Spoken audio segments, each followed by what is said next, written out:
This man is called Adam. He comes from northern Ghana.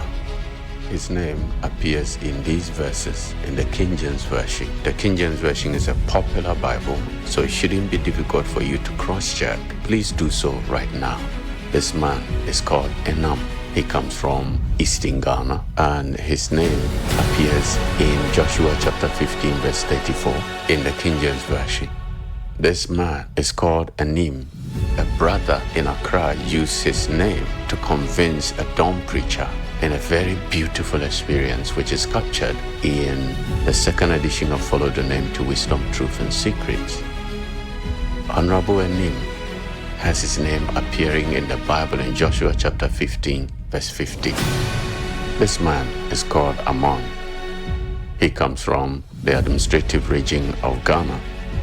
His name Ammon is actually an Egyptian name, an indication of how our people use names to map their migration, their movement in time.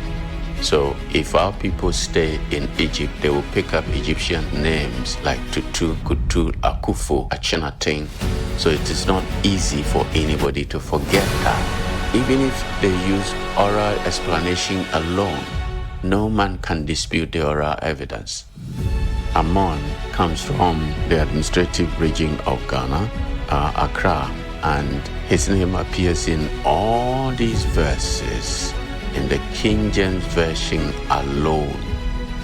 Oh, and by the way, he's not the only one. There will be so many other people who carry these names. This man is called Amasa. His name occurs in the King James Version in all these verses, and he comes from here in southern Ghana. Now this man is called Adi. His name occurs in Luke chapter 3 verse 28 in the King James Version. Outside of the King James Version, the same name appears in the Septuagint in English in Numbers 26:16 and 1 Chronicles 6:21.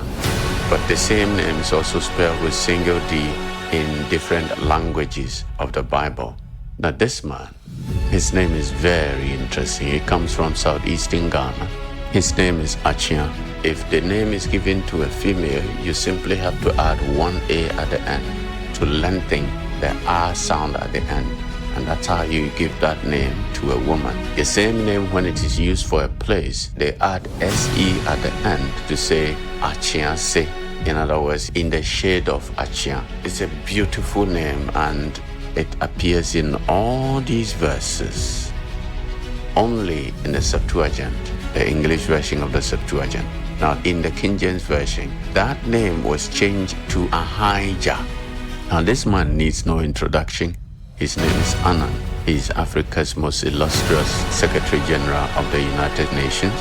His name appears in the King James Version only once in Nehemiah chapter 10, verse 26.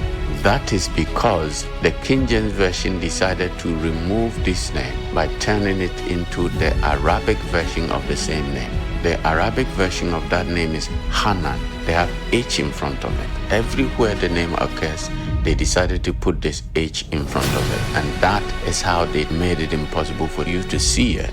But if you take the Septuagint in English, you see the same name appearing with double N. The single N is correct in Ghana, and double N is also correct in Ghana.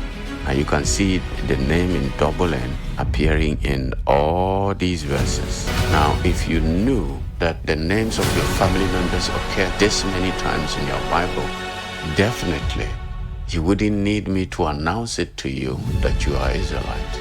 Even if you were a religious person, you wouldn't get angry. You would actually want to study and find out more, because it is strange that you don't know enough about yourself. But of course, you don't know because somebody has been editing the Bible to exclude you. This man is called Okran from this part of Ghana, southwestern Ghana. His name occurs in the Bible in these verses in the King James Version. This man need no introduction. His name is Ahi.